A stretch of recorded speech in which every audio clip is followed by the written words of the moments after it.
So we'll kick this off. We are recording, so just want to let everybody know just some housekeeping issues right now or thoughts. First off, thank you to the GLA ALA for this opportunity to present to you today, and thanks for you all for attending. So we appreciate the continued partnership and continued interest and the continued support. So we're going to talk about DMS best practices. I'm going to hand it over to Ryan in a second. Want to keep this very interactive. So if there's questions, you could either raise your hand or throw something in the chat. I'll be monitoring the chat throughout. We will leave some time at the end, maybe 10 minutes for questions. But again, keep it interactive as we're going through. So don't hesitate to throw something in the chat, and I'll make sure we get it addressed. Outside of that, I'll hand it over to Ryan to start things off and get this going. Awesome. Thank you so much, Mike. And thanks to everyone for joining, and just echoing that. Big thanks to the ALA and the greater Los Angeles area. My name's Ryan. We're going to be talking about our DMS best practices today. A little bit about me. I have spent over 15 years in information technology, mostly in the legal sector. I've gone from support roles to engineering, design and consulting. I've also done various other jobs like concierge and ordering flowers for attorneys, but that doesn't normally make the resume.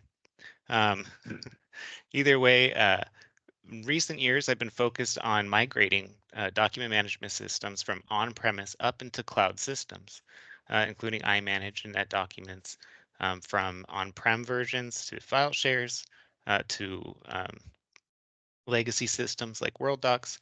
And what we've been able to accomplish is forming some relationships with firms who have unique challenges and successfully migrating millions of critical legal documents from on-premise locations up into the cloud. We've been able to automate systems as we go, like billing systems, quoting systems, matter intake, OCR, and maintenance processes. And we've documented some complex workflows, empowering professionals to optimize their systems and facilitate countless improvements for our clients. So today, our focus is really to kind of ignite curiosity and start a conversation around this area of legal IT, which is getting more focus as people successfully migrate or plan their migrations to the cloud. You know, a lot of our journey, even though I've been working in legal since I was 18 years old, a lot of the times us IT guys, we only get half the story. And we really do like to encourage open conversation on this matter in order to collaborate and reach understanding together. So I really do thank you for joining us and value your input today as we continue hosting this conversation.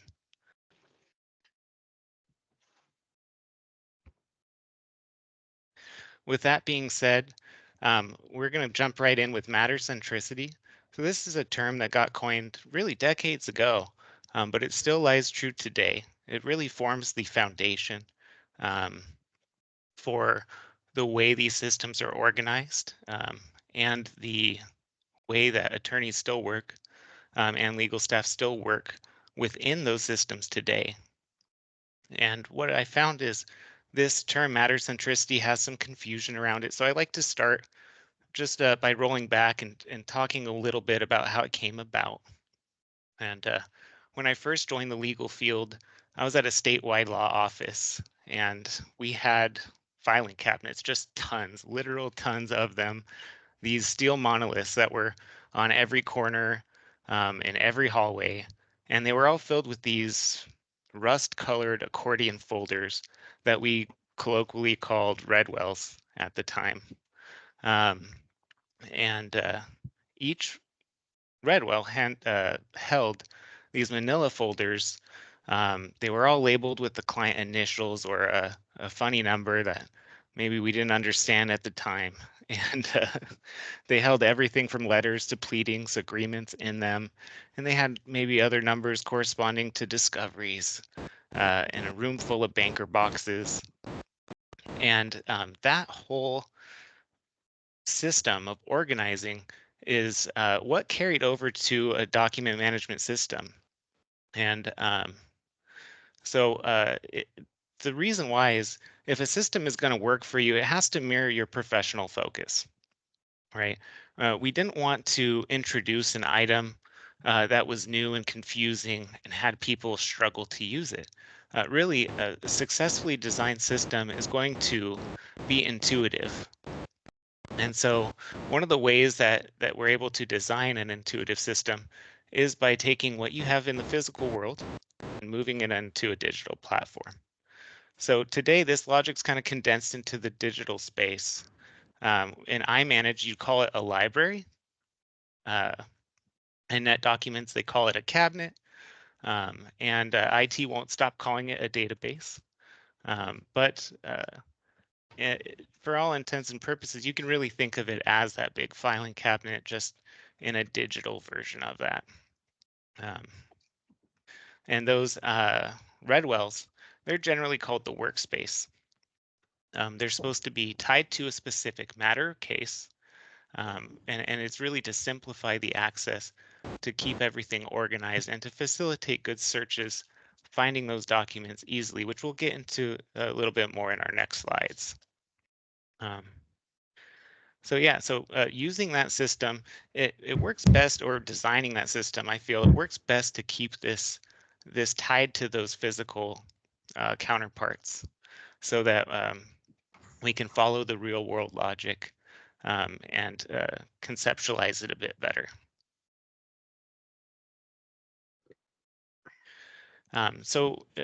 In moving all that physical data into its digital counterpart, we have to really consider the life of a matter, where this matter starts before it's made into a workspace, before we can file documents to it, before we can search against it from the computer.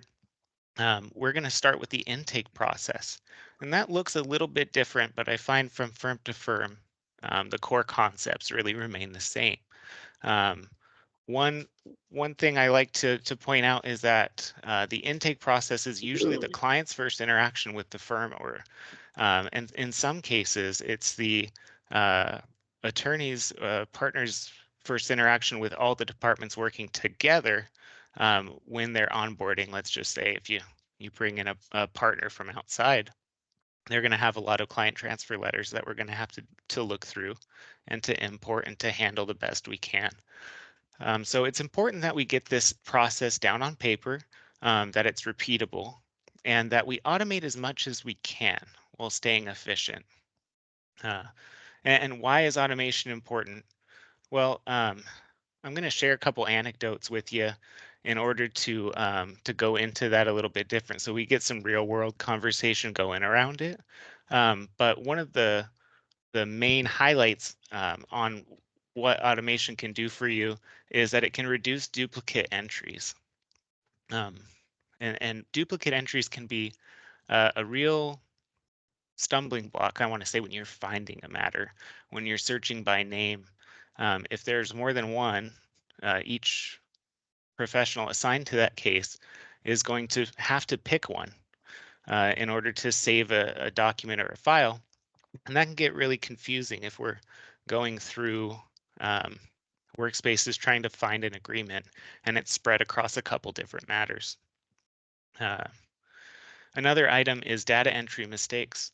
It's really hard to find something if it's misspelled or if it's shortened, and that shortened word is not in any of the documentation or workflow. If someone else has to tell you what it's called in order to find it, then that's something that we need to revisit. Time sensitivity is another one. A manual process, a lot of the times, is going to rely on a few different departments. You're going to send it in. It's probably going to go through billing and then conflicts check, and then IT with some variation in there.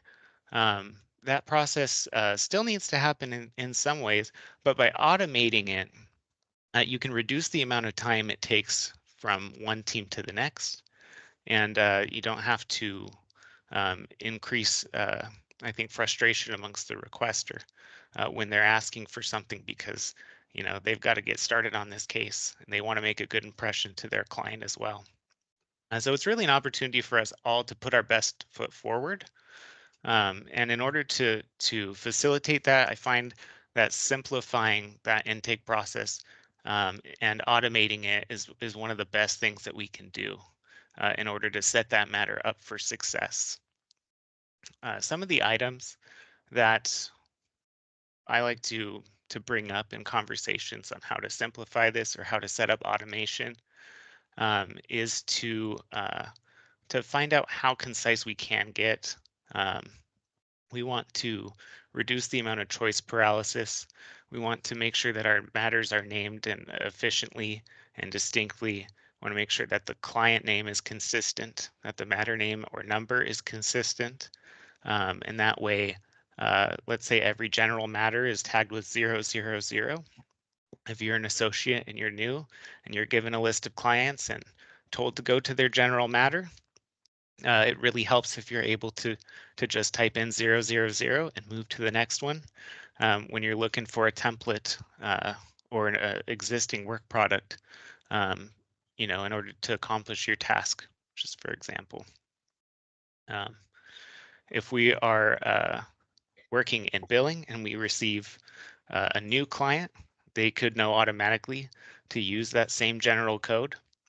And that's going to cut down on the legwork that they have to do in order to open a new client.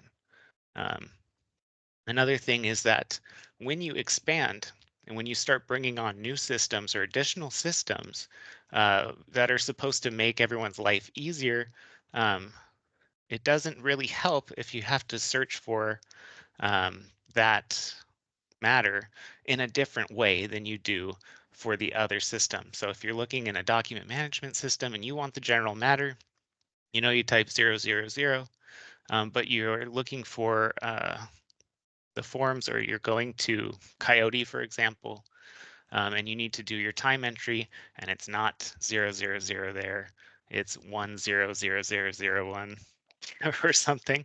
That's going to cause frustration, switching in between, and confusion when using the system.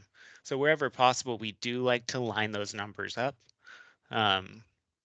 and make sure that it's consistent.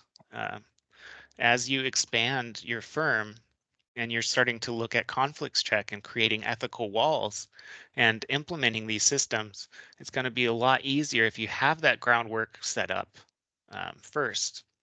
Otherwise, you may find yourself in a situation where someone has to manually go through and create collections of all the matters associated with one client. And the more variation you have in these processes, the more work that is, and the more likelihood that you're going to miss something, which can have implications there. I think the last thing I like to say here on Life of a Matter is that documentation is always an effective use of our time. When we don't have a documentation for our internal workflow or process, what we find is that you lose organizational knowledge once somebody retires or when somebody decides to pursue another opportunity. If you have one administrator who's been there a long time and really owns this process, if their knowledge isn't written down somewhere, you can't easily duplicate it. What you might find is a handoff of that task creates unnecessary confusion and a lot of attrition in hours. So we really do like to encourage our clients to document those systems and to create something that anyone can go back to in order to find out how to do it. And at this point, I'd like to just open up the floor for any questions before I get into some anecdotes around this process.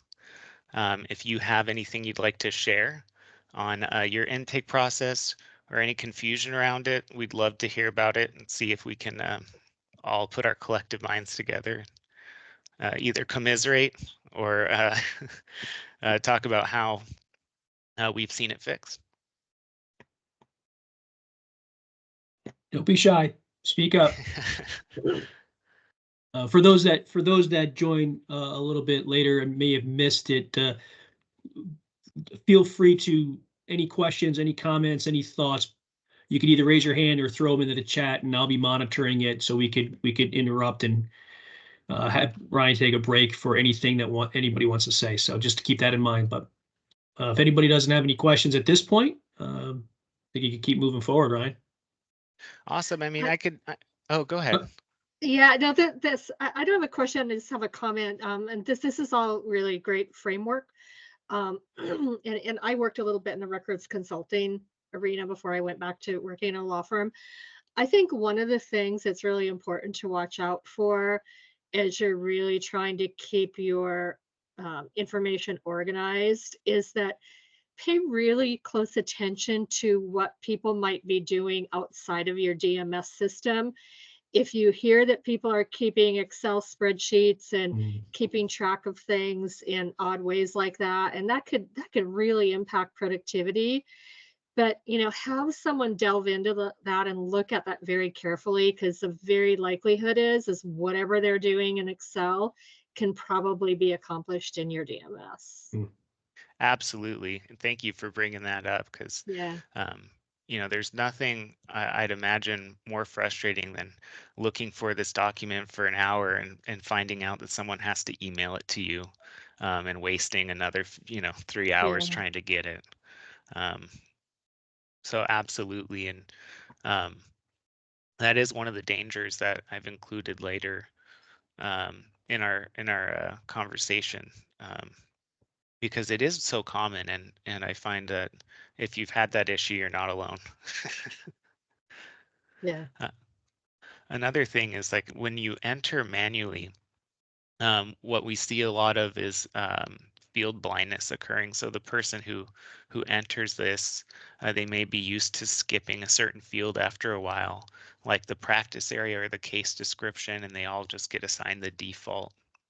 And then when you go to look for something by that field, like case description, they all just say case, and you can't find it. It really makes that one field useless, which is another one I've seen, I think, on 3 different occasions. So another good reason why we encourage adoption of the platform. We make sure it's designed properly so that people want to use it, and we try to automate where we can to cut down on that unfortunate issue where you can't find something easily. Awesome. Thanks again. So that kind of brings us into document profiling. Once you have your matter, you create your matter, and that goes from all the different departments and spins up a workspace. You now have to save some documents to it and make sure that they're easy to find. And the way that we facilitate searching from a technological perspective is with metadata. And metadata is just data that explains other data. It goes below the surface of your document, such as the author who actually originated that document, when it was last modified, and what type of document it is. Usually that's called document class. Sometimes there's a subclass and a document type or application type, which tells you this is a PDF or this is a Word document. Now, this is normally used when searching, but it's also used when trying to file a document to a specific workspace. One thing that we encourage people to do is to tag workspaces with specific document profile metadata. This has been around for a really long time, but sometimes those templates don't have metadata set per folder. And what you find is that a user is prompted to select it before they save their document. And that causes another interruption in their flow, in their work process, where they have to say, well, I know this is a memo, but if I type memo here, will it come up? And okay, well, maybe general comes up first and then I select memo. But this is litigation, so let me walk it back. So it's really important that each of these factors and how your professionals work is incorporated into the template. And we do that by creating different templates per practice area usually, and tagging each folder with specific metadata, which will allow either automatic saving or quick identification of which documents it's held in based off of the folder name. So a lot of the times we will spend a little bit of extra effort in this area in order to cut down on those inconsistencies in the metadata. So we want to make sure that the matter isn't opened under the wrong alias, for example. We want to make sure that the names, like we'll say Credit Suisse, isn't hyphenated to CredSus or have a hyphen in between, and only return if you include the hyphen. That's one thing that makes searchability so important, is that you got to make sure that it accounts for those use cases, and test it out. Another issue that I've seen firsthand was a law firm had multiple practice areas and jurisdictions. They were able to create a very robust system of metadata that somebody at some point felt would accomplish the needs of every single person and every partner, attorney, and practice area that worked within this firm, which was rather large. They had 4.5 million documents, I want to say, and they had been adding different metadata fields for over a decade as their practice grew and expanded to other areas. And one thing was that there was a top level class for memos, and underneath memos, when you search, there were gen memos. For general, there were gen hyphen non hyphen lit hyphen memos. There were gen lit memos, and that just continued on and on and on. And that was a required field. So if you selected memo, you then had to scroll through about 12 different options and select which specific type of memo it was out of this list. And some of them were so similar that it was confusing whether you should pick one over the other. So if you wanted to make it more confusing, there was also a different class instead of gen memos or memos for specific final memos or final memorandums. And underneath that was gen memos. And so we had duplicate items as a subclass underneath their existing class. And so this was an example where you can get overly specific. When you get overly specific, you can really encourage choice paralysis amongst your users, where they're looking at this endless list and they're not sure where to start. And on the flip side of that, if you're too specific, it's not going to come up in a search for memos. You're going to have to select an additional subclass, and you might have to run that search 4 times before you find the one it was saved under. Anybody else have that issue or seen that issue reported from their user base?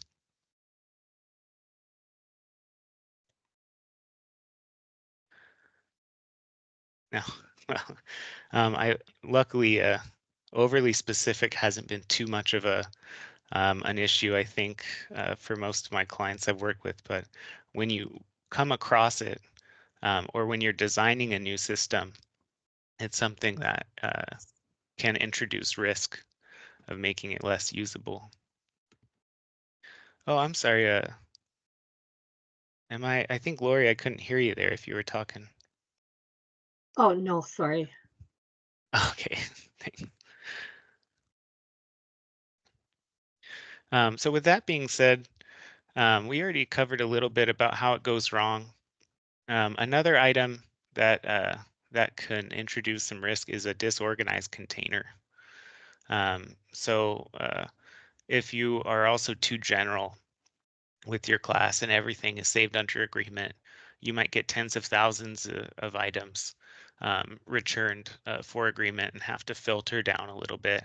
And that's going to make using the system a bit more difficult as well. And then commingling documents, if they originate elsewhere and you're saving them in the same spot as work product, that can also cause confusion. If you're using someone else's work product as a template, that can also introduce risk. And back in the day, that was one of the biggest causes of what was character style corruption or char style corruption that went through different informational processing departments and caused them to have to recreate documents from scratch under new styles, and was a very big headache, I think. All that being said, we also have a little break here for us to go over some of the frequent changes in the new features that have come to the DMS area in legal tech. And this is something that we like to stay up to speed on and to take every opportunity to discuss. One of those items is, of course, the buzzword on everybody's mind is artificial intelligence. Artificial intelligence we're now seeing as part of your everyday workflow. Microsoft is pushing Copilot to Windows 11 machines and even to servers coming up soon, where someone can open up a window and just have a talk with an AI assistant. We're seeing it recommended at the top of every search. We are seeing platforms like Thomson Reuters, CS Disco, iManage, and NetDocuments all introduce different AI offerings.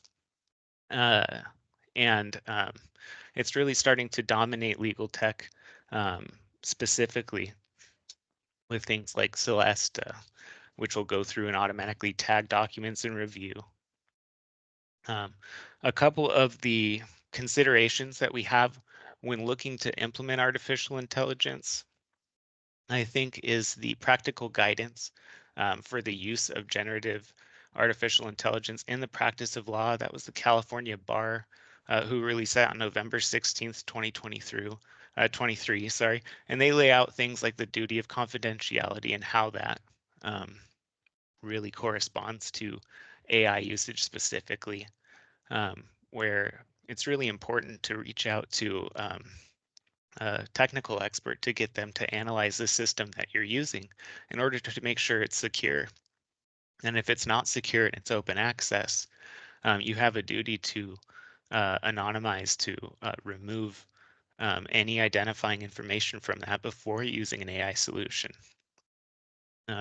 So it's actually a really good read. It's not too long, and it can, I think, bolster any office admin or technical resource knowledge of the implications of using this new technology we're seeing crop up. Some of the offerings that are using AI, iManage just announced their AI roadmap to partners on Tuesday, 4/9. It's very robust. I was attending that presentation, took a lot of notes to compile and to follow up on. So that's something that you're going to start seeing in your new features or upcoming features roadmap. If you're working with iManage Cloud in Azure, that's the cloudimanage.com endpoint. NetDocuments, we've had a few conversations with. They have Pattern Builder, which is offering AI integration with a 0-day retention period on their calls to OpenAI. Both of them are using OpenAI as their provider with varying levels of security measures in order to protect their clients. Another thing we're seeing come into focus is integrated saves, and making sure that you can access the platform in the places you're already working. So we're seeing Teams integration being fleshed out a little bit better. NetDocuments there, they've had ChatLink for a while, but they're replacing it with a new Teams integration offer, and that is coming up with a new NetDocuments tab. We also have Teams integration for cloudimanage.com being refined, so you can now use that in conjunction with the work panel. You can drag and drop items into it. It's being kind of continuously improved to meet you where you already work.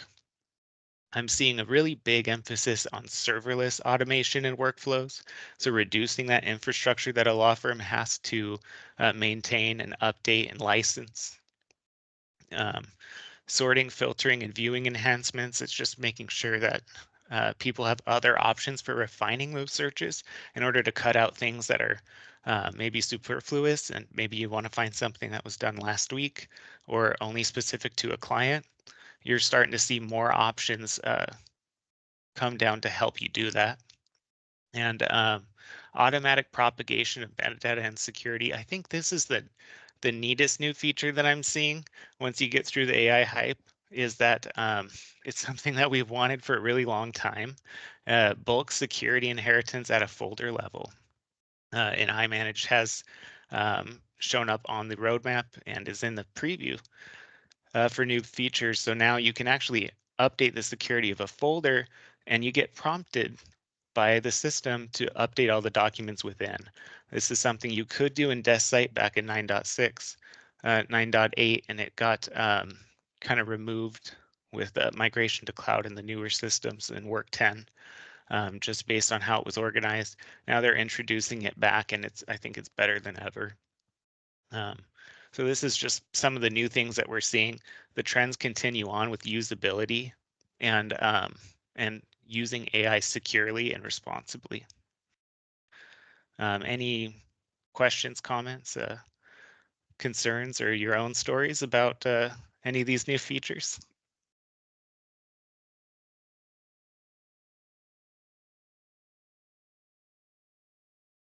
I know it's kind of a lot to go through. So if not, we'll continue on into a documents journey. Feel free to interrupt me if you didn't get a chance to bring up an item. So now that we've kind of gone through how a Matter, a workspace can be created and organized, what tools you can use in order to streamline that process, and what the function is, and some do's and don'ts along designing the system and working within the system. We're going to cover an overview of a document as it moves through the system itself. One of the big items there is intake.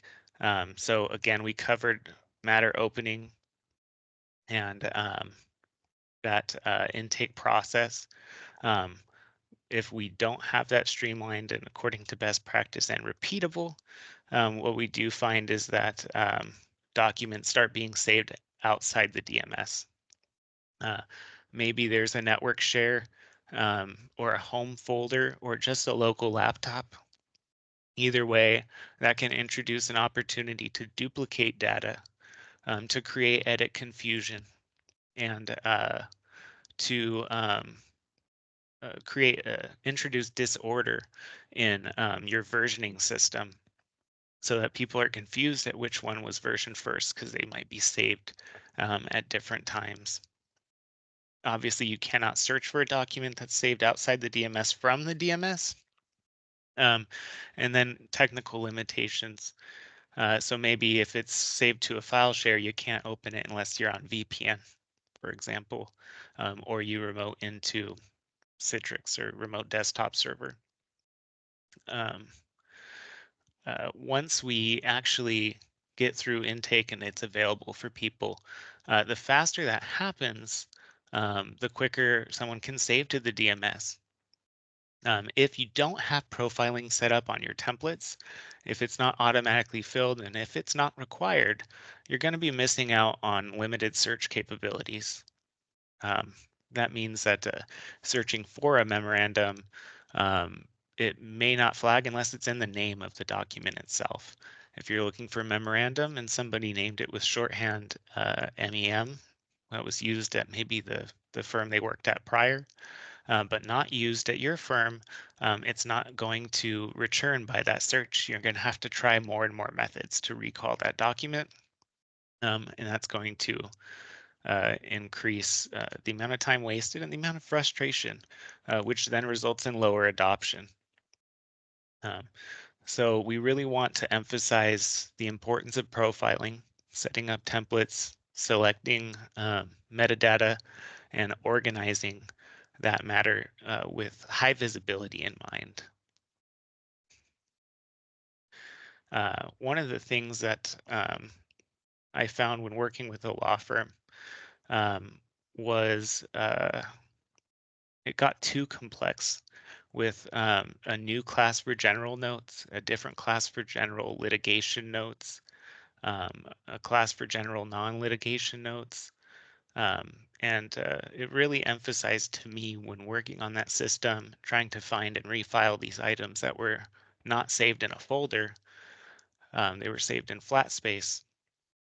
That it's really crucial for us to strike a balance between simplicity in our metadata and accuracy. And that really only happens by talking to people, by including people from different practice areas and making sure that their voice is heard and they're included in these decisions, which can be tough when everybody is concerned about time. But including them in your pilot of the system, making sure that you have their buy-in, very important when you're given an opportunity to address these issues or to implement something new.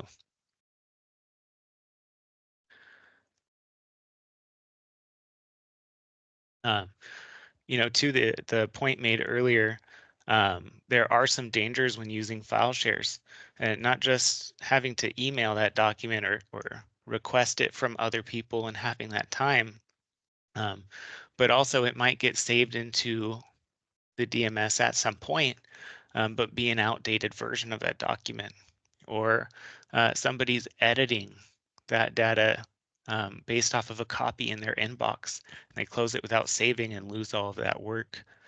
Or somebody overwrites the version or changes are lost. In most document management systems, I can go through the timeline and the history and find that version of the document from yesterday at 3 p.m. But if you're saving it in a file share, or even locally, we're not going to have that robust timeline in order to work with. And we see more and more instances and support requests of people who worked on something until 3 a.m. and then didn't save it. Their laptop went to sleep, and when they came back, there was an error. They clicked no, and they lost all their work. So obviously, people can't search for that items, but this issue with technical limitations can also include how long that name is or that folder path.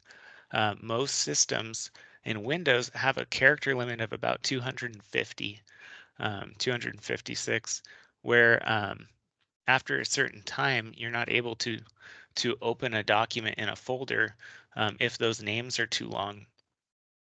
So one day, when you're working with a migration specialist and they have to import that data or export that data, if the folder names are all 12 characters long and you have them 160, 40 even folders deep, you're going to have some errors, and that's going to increase the time it takes and the complexity to get that data into a DMS system in the future. So we do want to balance all of that when we're encouraging people to adopt our DMS and to work within firm approved workflows. That being said, there are use cases for using file share still, or for using multiple systems like e-discovery data. Storage is expensive, and cloud storage is no exception to that. Saving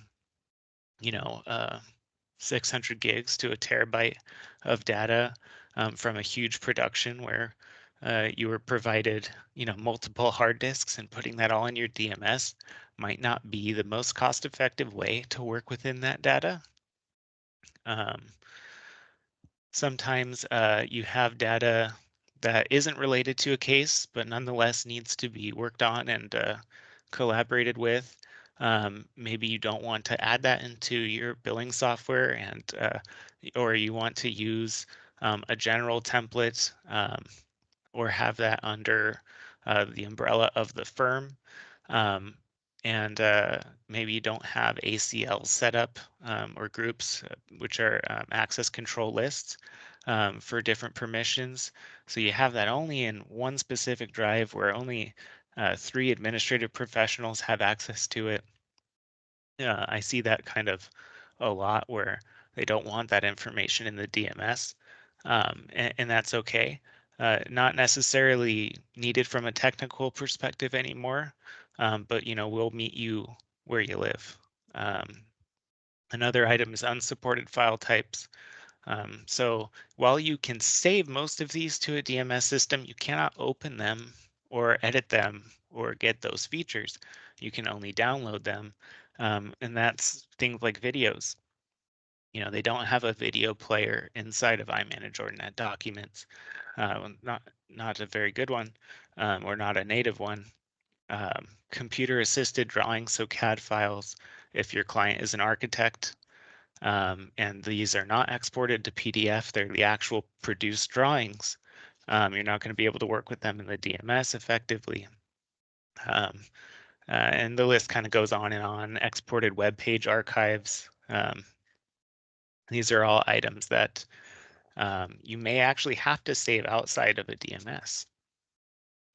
And when you do that, you want to make sure that your folder structure in the share is as close to your DMS conventions as possible, in order to keep the consistency there.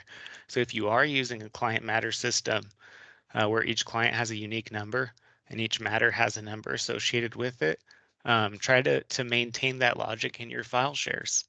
And once you do get that workflow down, make sure it's repeatable and documented. So when you onboard a new person, you can say, hey, when you create this folder, do it this way.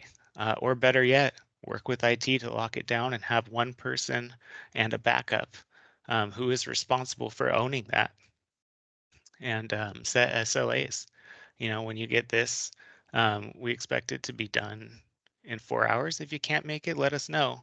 We'll work with you and get your backup on it. Just all depending on the needs of the firm. Some common pitfalls we see, especially on most, if not every migration. So when you're coming from on-premise, more geared towards iManage is this flat space documents. A long time ago in 9.x,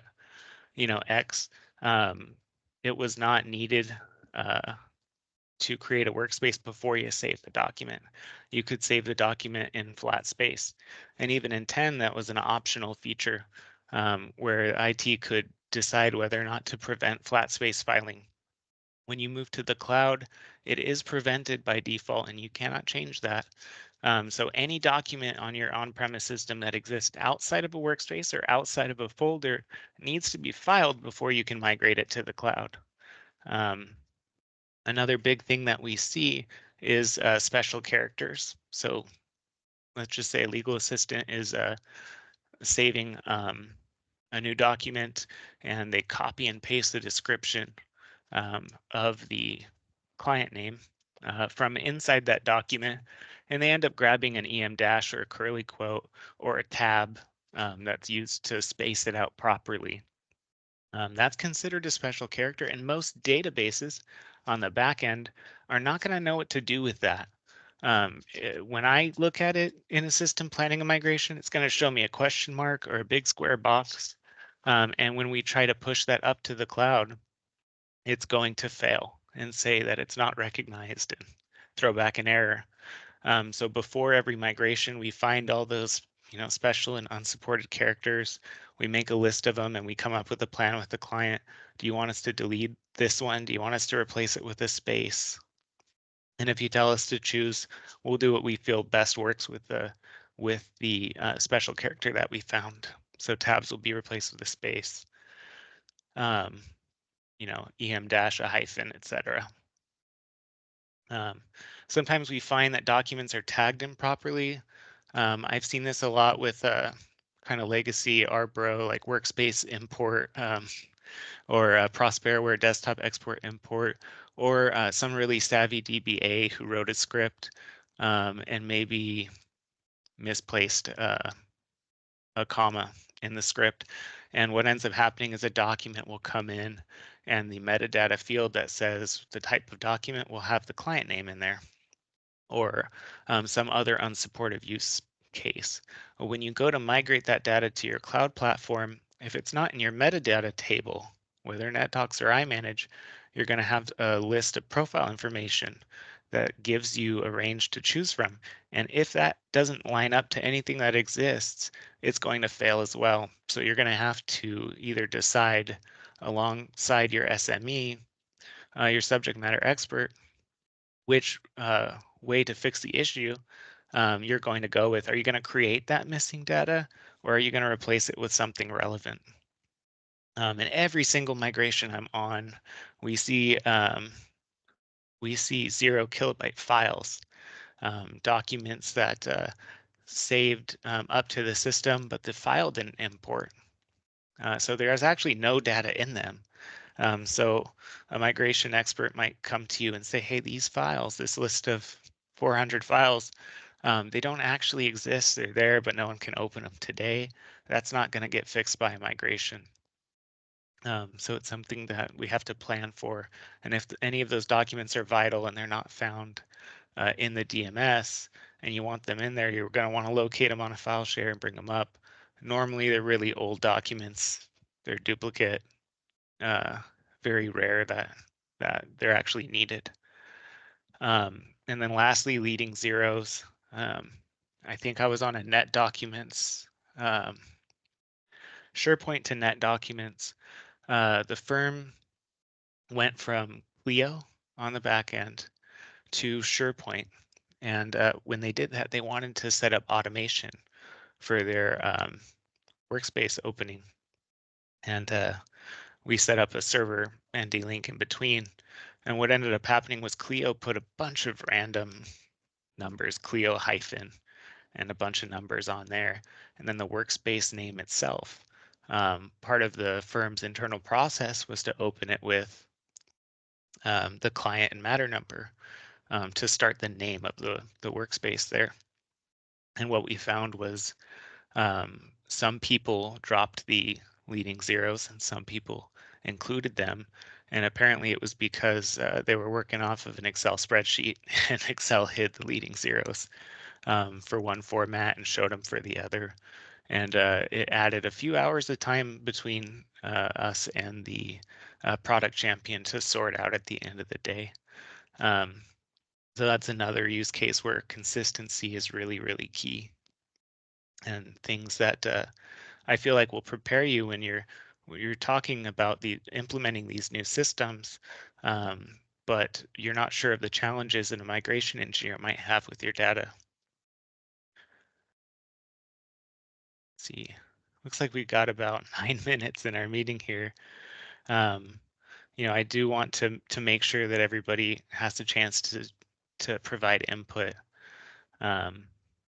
So if you have any contributions you'd like to make or questions for us here, please pipe up. Let us know. We love to talk to you because this is only one side of the picture. We'd love your input as well.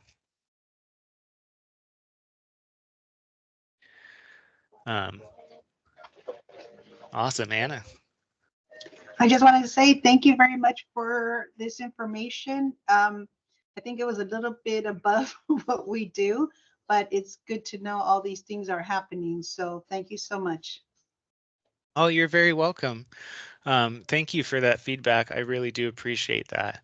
And, more than happy to clarify and find a way that we can get on the same page. So if there's any specific items that that look daunting, they feel like a mountain right now that that you're not equipped to climb, let me know, and we'll get some ropes tied up at the top, and we'll figure it out together.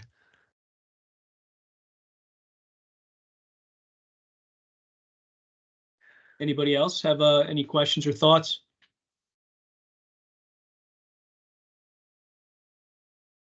Samantha, it looks like you finished your apple. And I had a sandwich too. Oh, good. Thank you so much. This was a really great session. I learned a lot more. I came away with some really helpful information. So thank you so much. Well, we appreciate the feedback and the opportunity. We also understand that there's some bigger firms on these webinars, and there's some smaller firms. Some of them don't have Some of them don't have document management in place. Some of them are using a SharePoint or file shares for their DMS and the management of their documents. So what we're trying to do is just, if there's firms out there that are considering a potential move to either a document management system or an on-prem or to a cloud document management system, just some things to consider, some things to look out for, some things to really ask your professionals, whether it's internal or external IT folks or consultants, to look into these areas, because these are the gotchas. These are the things that when you get that first proposal for, hey, what's it going to take to migrate our documents to a document management system or go to the cloud, you get that first quote for the work to be done, and then you realize 6 months later it was grossly underestimated, not only from a budgetary perspective but also from a timing perspective, and that doesn't make anybody look good. Not you folks in your role, not the firm, and not the provider as well. So just some things to consider and to look out for as you guys take on these journeys, if you guys so choose to do so.